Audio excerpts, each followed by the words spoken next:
오늘 함께 나눌 말씀은 마태복음 26장 36절부터 38절입니다. 같이 한 목소리로 읽도록 하겠습니다. 그때 예수께서 제자들과 함께 겟세마네라고 하는 곳으로 가서 제자들에게 말씀하셨습니다. 내가 저기에 가서 기도하는 동안 여기 앉아 있으라. 예수께서 베드로와 세베대의 두 아들을 데리고 가셨습니다. 예수께서는 슬픔에 잠겨 괴로워하셨습니다. 그때 예수께서 그들에게 말씀하셨습니다. 내 마음이 너무 괴로워 죽을 지경이다.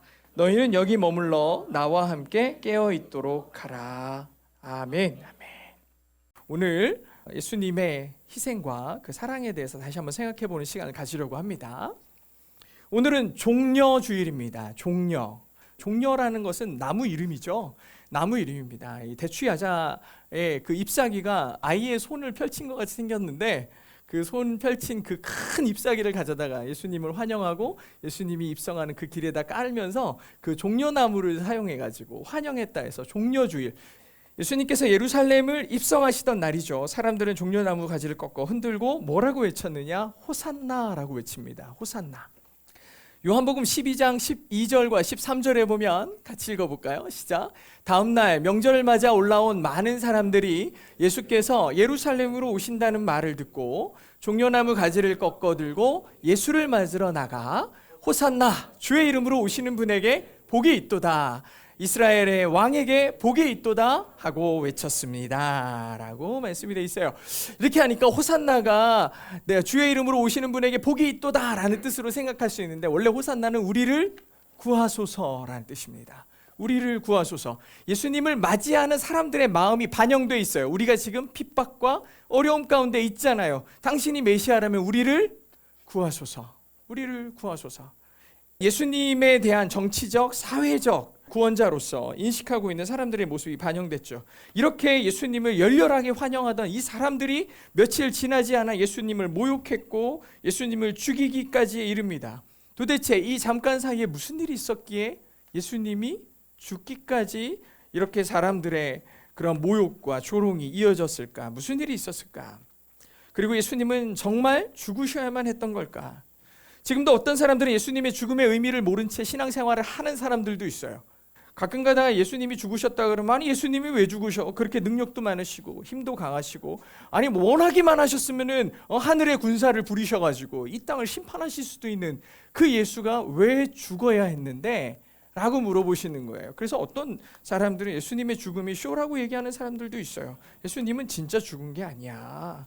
고통의 순간에 그는 이미 하나님이셨어 라고 얘기하는 이상한 사람들도 있죠.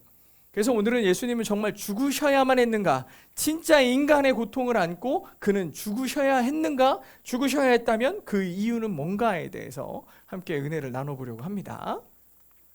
오늘 읽은 본문은 겟세마네 동산에서 기도하시는 예수님의 모습을 기록하고 있어요.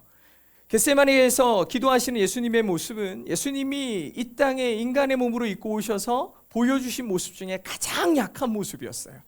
이 모습은 마태뿐만 아니라 마가, 누가도 똑같이 기록하고 있어요. 그래서 겟세마네 동산에서의 예수님이 보여주신 이 행동과 말씀은 예수님의 아주 깊은 내면에서부터 터져나온 아주 극적인 그런 모습이라고 살펴볼 수가 있는 거죠. 예수님께서 겟세마네 동산에서 아주 극심한 고통을 경험하세요. 엄청난 고통. 예수님의 고통은 그 내면 깊은 곳에서부터 터져나오는 거였어요. 우리는 고통 그러면 힘듦이 생각나죠. 아픔이 생각나잖아요. 그럼 예수님이 느꼈을 그 고통은 뭘까? 슬픔입니다. 슬픔이에요. 마태는 38절에서 내가 너무 괴로워서 죽을 지경이다. 내 슬픔이 너무 커서 죽을 것 같다라고 돼 있어요. 아니 예수님이 죽는다는 말이 이해가 되나 싶겠지만 예수님이 그렇게 표현하셨어요. 그만큼 마음의 고통이 너무 크다는 얘기겠죠. 물론 이전에도 사랑하는 사람의 죽음을 받고 또 사람들의 어리석음을 보면서 탄식하기도 하셨죠. 그 탄식과 고통이 없었던 게 아닌데 지금 예수님이 겪고 있는 이 고통은 그 이전의 고통과 비교할 수 없는 큰 고통인 거예요.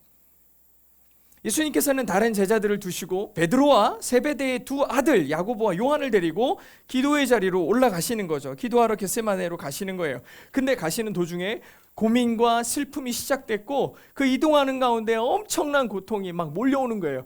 사실 이렇게 깊이 고민하시고 슬퍼하시는 예수님의 모습이 저희들의 입장에서는 좀 생소하죠. 왜냐하면 예수님이 하나님이시잖아요. 하나님이세요. 예수님은 분명히 이 모든 고난의 일정 그리고 그 때를 예수님은 분명히 아시죠. 아시면서 지금 고통을 당하시는 거예요. 이런 일이 닥칠 것을 이미 알고 계시는 분이에요. 그런데도 예수님께서 이렇게 힘들어 하시고 계시는 거예요. 아니, 물론 예상된 고통이더라도 실제로 고통이 닥치면 힘든 건 맞아요. 근데 예수님께서 이 고통을 이미 다 그 예정되었던 고통을 알고 계심에도 불구하고 떨리기 마련이겠지만 그래도 아무리 그래도 예수님이시잖아요. 그러다 보니까 우리의 상식 속에서 예수님이 이렇게 막 두려워하는 것 같고 이렇게 슬퍼하는 모습이 다소 어색해 보여요.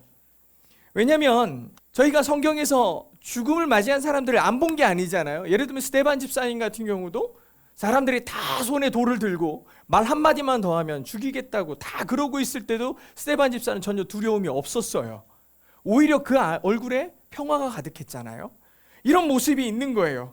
뿐만 아니라 우리가 기독교 역사에서도 보면 수많은 초기 기독교인들이 죽음을 맞이할 때 진짜 상상도 할 수 없는 큰 고통과 아픔을 가지고 그들이 처형당하고 죽임을 맞았거든요. 근데 그 가운데 누구도 막 슬픔과 두려움 가운데 떨었다는 얘기보다는 평안이 가득했다고 초연했다라고 말했어요. 그런데 예수님은 아직 십자가로 가시지도 않았어요. 그냥 겟세마네 동산으로 올라가는 동안에도 이렇게 이 제자들이 보기에 이렇게 두려움에 떨고 있는 예수님이 비춰진 거예요. 보통 이런 모습이 아무리 기록되어 있어도 그들이 예수님을 진짜 사랑한다면 이런 얘기 잘 안 써야 되잖아요.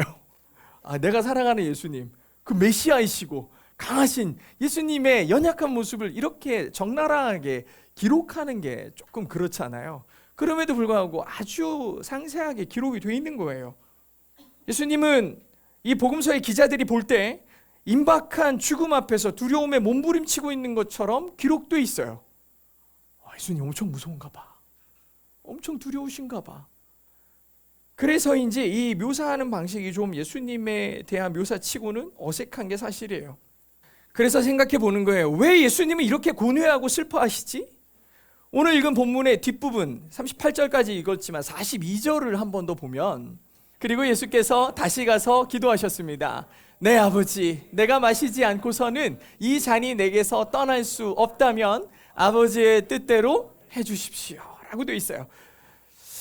이 말씀도요, 여러분, 이게 굉장히 원어에 충실하게 해석된 우리말 성경이거든요. 근데 이 부분을 잘 읽어보니까 예수님께서 하나님께 기도하시는 거잖아요. 아버지, 내 아버지, 내가 마시지 않고서는 이 잔이 내게서 떠날 수 없으면 아버지 뜻대로 해주세요. 마지막에 아버지 뜻대로 해주세요인데 사실 이거 안 먹으면 안 된다고요? 뭐 꼭 먹어야 한다면 기꺼이 먹겠습니다 이랬으면 좋겠는데 아버지 뜻대로 하세요 이렇게 얘기한 거예요. 내가 기꺼이 먹겠다라는 뜻이 아니잖아요.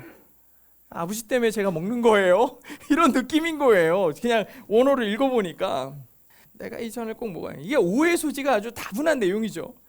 당시 잔을 마신다라는 뜻은 통치자들이 어떤 죄인 앞에서 잔을 탁 마시고 탁 내려놓는다는 건 뭐냐? 네가 이 죄를 받아라 해요. 처형시켜. 이 잔을 받아라. 이 표현은 그거예요. 근데 예수님이 무슨 죄가 있으시냐고. 예수님은 죄가 없으시죠. 그 대신 예수님은 누구의 죄를 지는 거냐? 모든 인류의 죄악을 대신 담당해야 된다라는 의미예요. 여기서 아버지께 내가 이 잔을 마셔야 한다면 이라는 뜻은 내가 이 모든 인간들의 죄악들을 내가 감당해야 한다면 그게 아버지의 뜻이면 제가 마실게요 라고 하는 표현인 거죠. 죄를 지은 사람들이 감당했어야 될 죄값을 예수님께서 대신 담당하는 거예요. 그 모습을 예수님이 제자들에게는 말씀하시지 않으셨지만 그 고통 가운데서 감당하시면서 제자들이 볼 때는 예수님이 정말 무서우신가 보다. 이 고통의 기도를 하시는 모습을 보면서 사람들의 죄값으로 치러지는 형벌인 죽음의 두려움과 고통을 좀 아버지 덜어주실 수 있으면 좀 덜어주세요 라고 기도하는 것처럼 느낄 수 있다는 거죠. 이 부분을 읽으면서 말이죠. 우리 그리스도인들은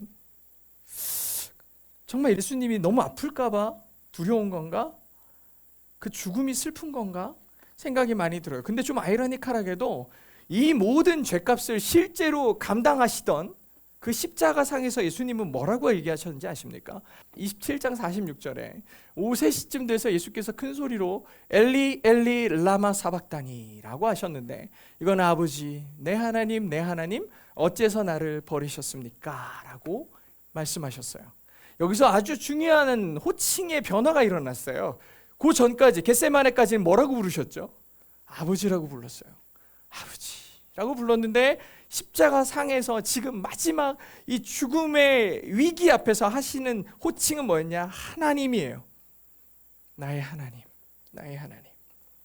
죽음의 고통과 공포 때문에 나오는 외침으로는 조금 어색한 부분이에요. 심지어 왜 나를 이렇게 아프게 하십니까? 너무 아파요가 아니라 어찌하여 나를 버리셨냐고 물어봐요. 이게 고통 속에서 외치는 외침치고는 좀 어색하죠. 왜 예수님은 두려움과 아픔 가운데 이것에 대한 얘기가 아니라 하나님을 찾고 계시는 걸까? 왜 하나님을 찾으시는 걸까? 바로 이 부분에 예수님께서 느끼셨던 그 극도의 슬픔과 두려움이 담겨 있어요. 이 고통의 이유는 바로 하나님의 부재에 있었어요. 아버지와의 단절에 있어요. 이게 무슨 말인가 싶으실 텐데요. 예수님은 인간의 모습으로 이 땅에 오셨지만 여전히 끊임없이 하나님과 교제하고 계셨어요. 당연하죠. 예수님은 하나님이시죠. 아버지이신 하나님과 아들이신 예수 그리스도의 생각과 사역과 모든 것이 다 동일했어요. 예수님께서 조금만 틈이 생기면 이른 새벽에도 밤늦게라도 아버지께 나아가기 위해 기도하러 가시는, 기도의 자리로 가시는 모습을 우린 성경에서 수시로 보지 않습니까? 계속해서 기도의 자리로 가요. 그리고 그 기도의 자리에서 하나님의 임재와 하나님의 사랑의 감격이 예수님을 충만하게 했을 거라고요. 늘 그런 순간들이 있었어요. 아버지 하나님과의 풍성한 교제는 이미 영원 전부터 시작돼서 그 끝을 알 수 없는 영원까지 계속될 일이었다고요. 끊임없이 계속될 일이었는데 이 영원한 교제가 이 겟세마네 동산에 이르를 때쯤 때가 된 거예요. 예수님이 이때쯤에 무슨 일이 일어날지 아셨어요. 그리고 지금 그럼에도 불구하고 하나님의 임재, 뭐 하는 자리? 기도의 자리로 가고 계시는 거죠. 근데 예수님은 아셨어요. 뭐가 일어날 줄? 아버지와의 단절이 일어날 것을 알고 계셨어요. 예수님은 인간의 모습으로 이 땅에 오셨지만 하나님과의 깊은 교제로 존재하시고 살아가셨어요. 예수님이 늘 하셨던 말씀 중에 아주 핵심은 뭐냐? 내가 말하고 행동하는 모든 것이 누구의 뜻이다? 아버지 뜻이라고 얘기했어요. 그분의 뜻을 따라 존재했고 살고 사역하고 계셨던 거예요. 근데 그런 모든 하나님 아버지와의 깊은 교제가 끊어지는 거예요. 끊어져요. 우리가 아니 이게 이렇게 슬플 일인가 싶을 수 있는데 마가복음을 주석했던 빌 레인이라는 사람이 이 겟세마네 동산에 대해서 이렇게 주석을 달아요. 잔을 거두어 달라고 기도할 수밖에 없었던 그 처절한 슬픔과 불안은 그분이 만나게 될 암담한 운명이 두려워서가 아니었고 임박한 육체적 고난과 죽음에 위축되어서도 아니었다. 저희가 의문을 제기했던 부분이죠. 아, 예수님이 그렇게 무서워? 아니 그렇게 죽음의 슬픔이 그를 애워싸는 거야? 라고 생각했는데 그게 아니라는 거예요. 그것 때문에 그분이 그러시는 게 아니에요 라고 얘기했어요.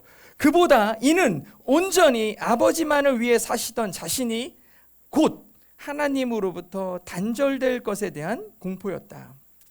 예수님께서 짊어진 죄의 심판에 이런 단절이 포함되어 있다. 예수님은 배반당하시기 전에 아버지와 함께 있으려고 그곳에 갔는데 천국 대신 지옥이 앞에 열린 탓에 비틀거리셨다라고 주석했어요. 예수님은 사랑하는 제자들과 그를 따르고 호산나를 외치며 나의 왕, 나의 구세주라고 외치던 수많은 사람들이 그를 배신할 것을 알고서 입성하신 거고 그 일을 겪으셔야만 했던 거죠. 그럼에도 불구하고 그가 담대할 수 있었던 이유는 아버지와 함께하고 있기 때문이었죠. 그런데 그 기도의 자리로 나아갔을 때 그 자리에 아버지의 음성도 아버지의 임재도 없었던 거예요. 우리가 이 엄청난 고통을 예수님처럼 느낄 수 없기 때문에 이게 뭐 그렇게 힘든 일이야 라고 생각할 수 있어요. 나 혼자 있는 게 좋은데 나는 독립하고 싶은데 여러분 생각해 보세요. 하나님이 여러분과 일거수일투족을 다 함께하고 있다고 생각해 봐요. 숨이 막힐까요? 그럴지도 모르겠는데 한번 잘 생각해 볼게요. 아주 비약적인 비유겠지만 정말 사랑하는 친구나 연인이나 아내나 자녀나 남편이나 부모님이나 늘 그렇게 내 곁에 계실 거라고 생각하는, 늘 내 곁에 있을 거라고 생각하는 사람이 아무런 계기 없이 내 곁에서 갑자기 떠나가게 돼. 너무 사랑하고 있는데, 너무 관계가 좋고 사랑하는데 갑자기 부재한다고 생각해 보세요. 이유는 다양하겠지만 갑자기 그가 없다, 그 존재가 없다라는 생각을 해보세요. 예수님께서는 사람이 겪을 수 있는 극심한 고통과는 전혀 다른 차원의 고통이었는데, 특히 예수님께서 겪으신 하나님의 부재는 단순한 부재가 아니라 진노가 담겨있는 부재예요. 왜냐하면 인간들이 타락하고 범죄해서 그 인간의 불순종과 죄악, 그 추함, 그러한 모든 것들을 이제 예수님 혼자서 감당하셔야 되는 거잖아요. 그 죄악들을 혼자서 다 담당하셔야 되는데, 인간이 하나님으로부터 멀어지고 하나님과 원수되었다라고 표현될 수 있는 유일한 이유가 뭐였냐면 죄악이었어요. 불순종이었어요. 근데 그 불순종을 예수님이 감당하신 거예요. 하나님과 떨어져 가지고 인간이라는 존재가 하나님으로부터 분리됐던 그 이유를 예수님이 고스란히 담당하시면서 경험해야 되는 가장 중요한 아픔이 뭐냐? 부재예요. 하나님 계시지 않음. 하나님이 나와 함께 하시지 않음. 여러분들은 그게 고통입니까? 한번 생각해 보는 거예요. 주님이 나와 함께 하시지 않음에 대해서 뭘 느끼냐, 이걸 한번 생각해 보는 거죠. 근데 예수님은 이게 그가 느낄 수 있는 최고의 고통이었어요. 아버지의 부재, 하나님 계시지 않음이 예수님에게는 엄청난 고통이에요. 그 고통을 하나님의 진노의 결과로 예수님은 받아들이셔야 됐어요. 예수님은 사람이 반드시 알아야 되는 하나님의 부재의 고통을 그분이 직접 경험하신 거예요. 해 주신 거죠. 그래서 그 인간이 느끼지 못하는, 저희가 지난주까지 배운 거 보세요. 하나님의 마음, 하나님의 뜻과는 아무 상관없이 해도 바리새인은 아무런 고통이 없어요. 그냥 뭐만 남아있어, 행위만 남아있어. 그러면서 자기는 의롭대요. 하나님은 없는데 아무렇지도 않아, 고통스럽지 않아요. 예수님이 여기서 이 고통을 표현하신 가장 큰 이유는 하나님의 부재가 얼마나 큰 고통인지를 우리 안에 영적인 감각으로 깨워주시는 장면이에요. 아버지 없음이 얼마나 아픔인지 아느냐. 누가복음 22장 44절에 보니까 예수께서는 고뇌 속에서 더욱 간절하게 기도하셨습니다. 그러자 땀이 핏방울같이 되어 땅 위에 떨어졌습니다 라고 기록되어 있어요. 예수님께서 힘쓰고 애써 기도하시면서 땀이 땅에 떨어지는 핏방울 같았다라고 묘사하고 있죠. 예수님께서 기도하시는 모습을 본 제자들이 똑같이 증언하는 거예요. 그만큼 예수님께서 감당하고 계신 고통이 얼마나 컸을지를 우리는 이미 알고 있고, 예수님의 순환은 이미 시작된 거였어요. 근데 여기서 또 하나의 의문이 생기죠. 그날 밤부터 시작될 제자들의 배신, 사람들의 소동, 그리고 다음날 시작될 조롱과 비난, 고통의 십자가 이르기까지 아직 고난의 길이 남아있는데 왜 벌써부터 이 하나님은 예수님과의 단절을 시작하신 거지? 이게 굉장히 큰 의문이에요. 우리가 신앙생활을 하면서도 여러분은 보통 언제 하나님을 찾습니까?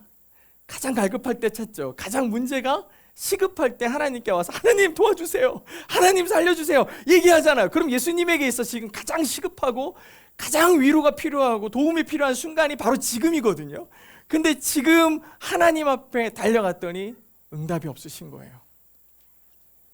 지금 막 벼랑 끝에 있는 거예요. 가장 큰 고통, 그리고 이제 닥칠 일들이 뭔지 예수님은 너무나 잘 아셔가지고 이제 이걸 감당하기 위해 주님의 임재와 힘내라, 흔들리지 말아라, 잘 해보자, 우리 한번 지금 오늘부터 내일 그 죽음의 그 순간까지만 우리가 잘 버텨내면 이 놀라운 사역이 완성될 수 있어, 이 용기와 힘을 주셔야 될 것 같은데 그 순간에 응답하지 않으시는 거예요. 그분이 부재하세요. 어떻게 하나님은 그 예수님과 함께 해주지 않으신 건가? 여기에 아주 중요한 인사이트가 담겨 있어요. 여기서 조금 깊이 생각해 봐야 될 부분이 순종의 의미입니다. 순종이 뭐냐? 예수님께서는 두 가지의 순종을 하셨어요. 첫 번째는 수동적 순종을 하십니다. 수동적이다. 이게 뭐냐면 하나님의 설계가 있었어요. 이 인류의 타락이 있었고 이 율법적으로 범죄한 자들을 다시 구원하는 방식, 인간의 율법에 따라 죄의 형벌을 받아서 에덴 동산에서 쫓겨났고 하나님의 그 분노와 저주를 받은 이 인간들, 그 율법의 불순종은 사람들이 했던 거잖아요. 그럼 그 죄값을 치르는 방식이 뭐냐? 피예요, 보혈이에요, 죽음이에요. 인간의 죄를 대신해서 수없이 많은 동물들이 죽어야만 했죠. 이것이 율법의 죄를 탕감하는 방식이죠. 근데 아무도 인간의 모든 죄를 대속할 수 있는 방법이 없는 거예요. 누구밖에 없냐? 예수 그리스도, 죄 없으신 그분이 죽으실 때야 모든 인간의 죄가 탕감되는 거죠.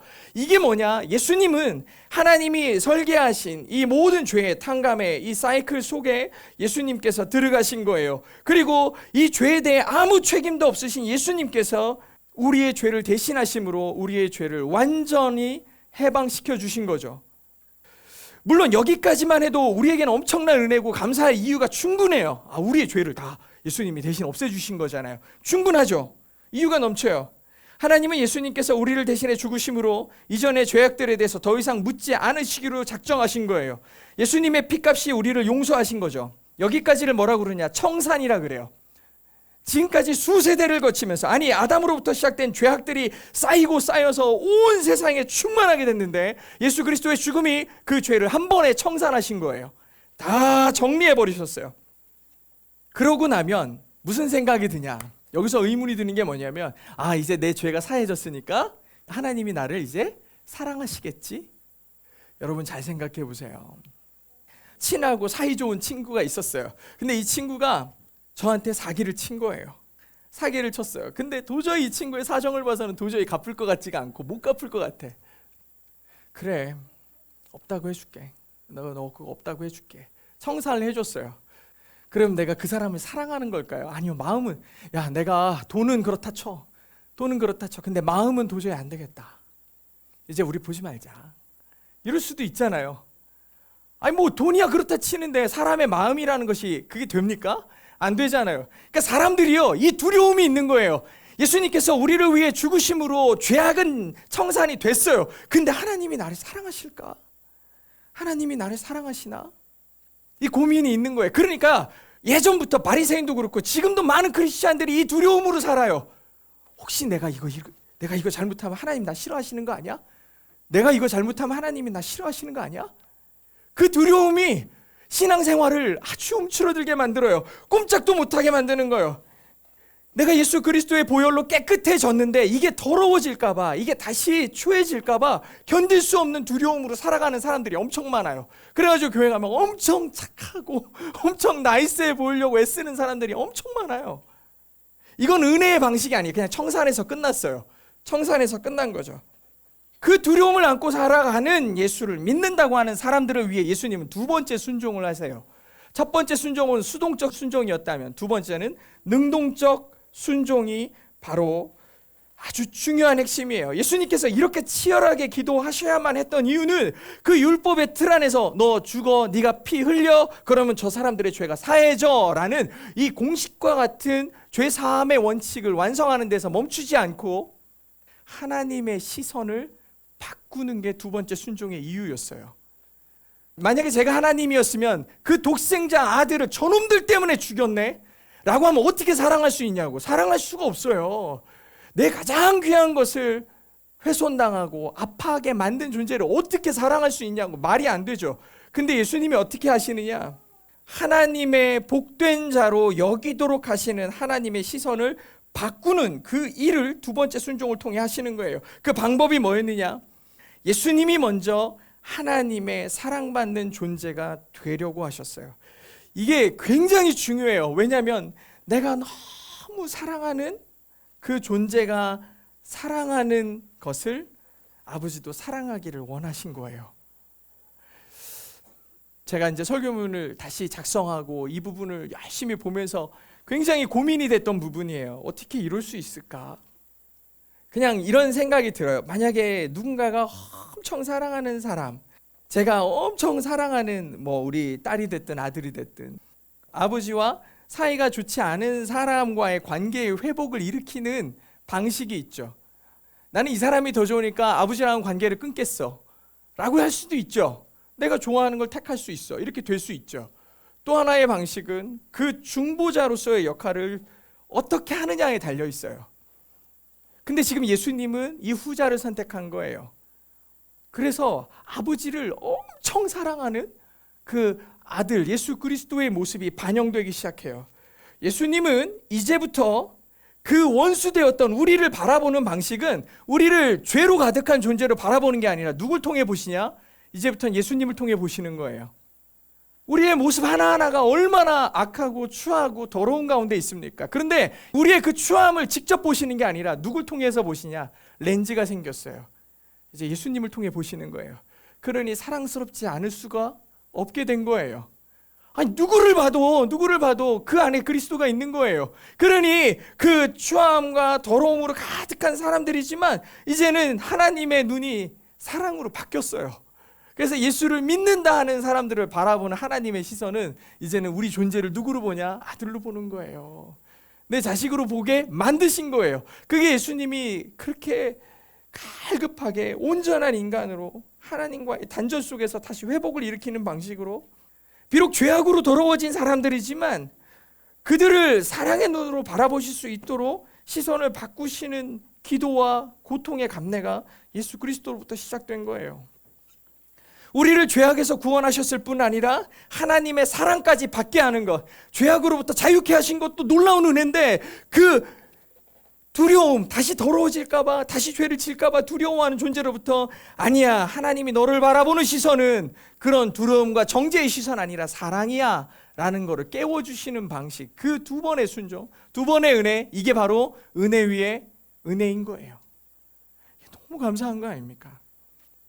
예수님께서 그렇게 치열하게 기도하셔야 했던 이유가 바로 두 번째예요.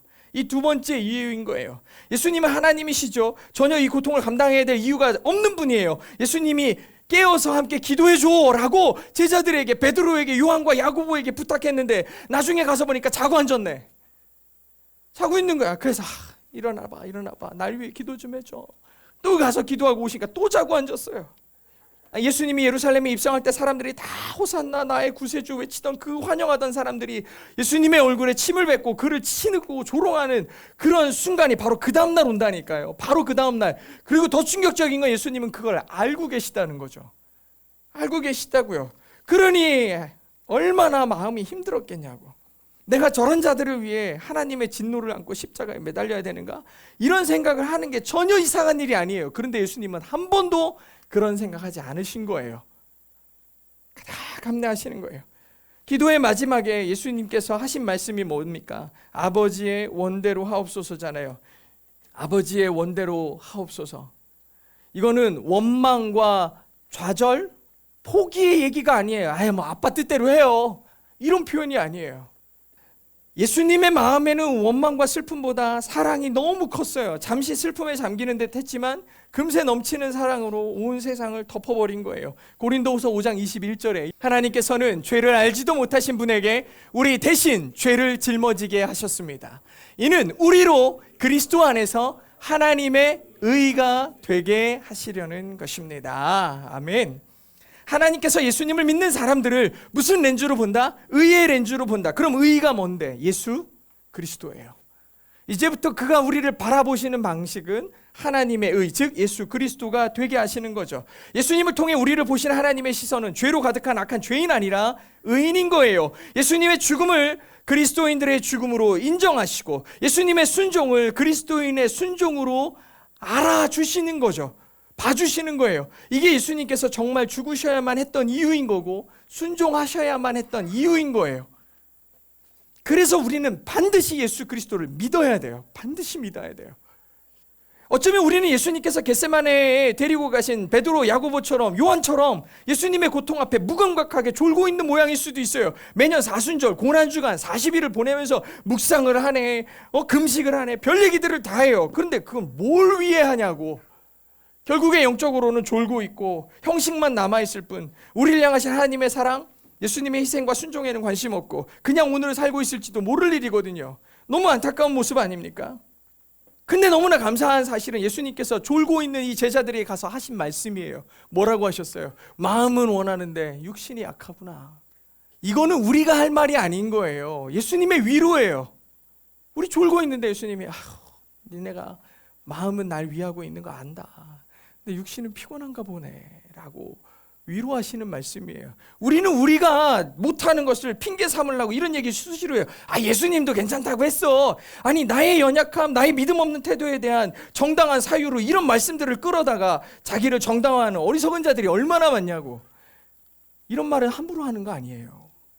우리 안에서 무슨 긍휼의 이유가 있겠습니까? 하나님께서 날 사랑할 만한 이유가 전혀 없는 우리 같은 존재의 이 추함과 죄악 가운데서 사랑할 이유를 넉넉히 꺼내시는 분이 예수님 아닙니까? 그럼 우리는 그 예수님의 그 사랑과 그 시선을 의지할 줄 알아야 되는 거예요. 나의 연약함을 철저히 인정하고 나의 부족함을 인정하며 예수님이 나를 바라보시는 시선을 인정하는 거죠. 예수님은 우리를 사랑하시되 끝까지 사랑하신다고 하셨거든요. 사랑하는 성도 여러분, 예수님이 아니었으면 우리는 심판과 형벌만 남아 있었을 거예요. 예수님은 우리 때문에 그 고난을 당하시고서도 우리를 사랑하기로 작정하신 분입니다. 지금도 변함없이 우리를 사랑하고 계시고요. 우리는 가끔 초라해진 우리 자신의 모습을 보며 하나님이 이제 나 사랑하지 않으시는 것 같아, 나 같아도 질리겠다, 이렇게 맨날 잘못 저지르고 맨날 하나님 불순종하고 이런 나의 뭐가 좋아서 나 사랑하시겠어, 예수님도 나는 나 같은 놈은 싫어하실 거야 라고 낙심하는 경우가 있어요. 언제 그렇습니까? 대부분 자기가 하던 일, 자기가 원하던 일들이 실패할 때 이런 낙심을 해요. 하지만 만약 자기가 그리스도인이라고 고백하면서도 이런 생각을 한다면 그거는 예수님 앞에 엄청난 범죄예요. 우리가 하는 이 어리석은 생각은 겟세마네에서 피와 땀을 흘리시고 골고다에서 십자가를 지셔야만 했던 예수님의 고통을 의미 없게 만드는 거예요. 그가 왜 참으셨는데, 그가 왜 눈물과 고통을 감내하셨는데, 그게 우리 때문이라면 우리의 존재로 감사할 줄 알아야지 나의 행위와 나의 겉모습으로 예수님의 사랑을 측량해서는 안 돼요. 예수님은 우리를 절대 포기하지 않으십니다. 로마서 8장 38절 39절 같이 읽고 끝내겠습니다. 같이 읽어볼게요. 시작. 나는 확신합니다. 죽음이나 생명도 천사들이나 악마들도 현재일이나 장래일이나 어떤 능력도 높임이나 깊음이나 다른 어떤 피조물도 그리스도 예수 우리 주 안에 있는 하나님의 사랑에서 우리를 끊을 수 없습니다. 아멘. 여러분, 두려움이 몰려옵니까? 혹시 낙심이 오냐고. 그럼 이런 말씀들을 외우는 거예요. 그 어떤 상황에도 예수 그리스도를 통해 바라보시는 하나님의 사랑을 우리로부터 끊어낼 수 없다.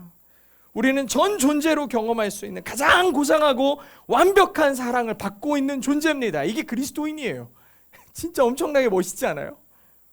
이 사랑을 품은 사람은 세상 어떤 것이라도 사랑할 수 있는 사람이 돼요. 이 사랑이 예수님을 닮게 만드는 거죠. 오늘 종려주일 온갖 저주와 조롱, 배신과 죽음의 고통을 아시면서도 우리를 사랑하셔서 예루살렘에 입성하셨고 그 고통을 기꺼이 감당하기로 하신 그 예수님의 사랑을 여러분 꼭 기억하셔서 또 이번 한 주를 살아낼 수 있었으면 좋겠습니다.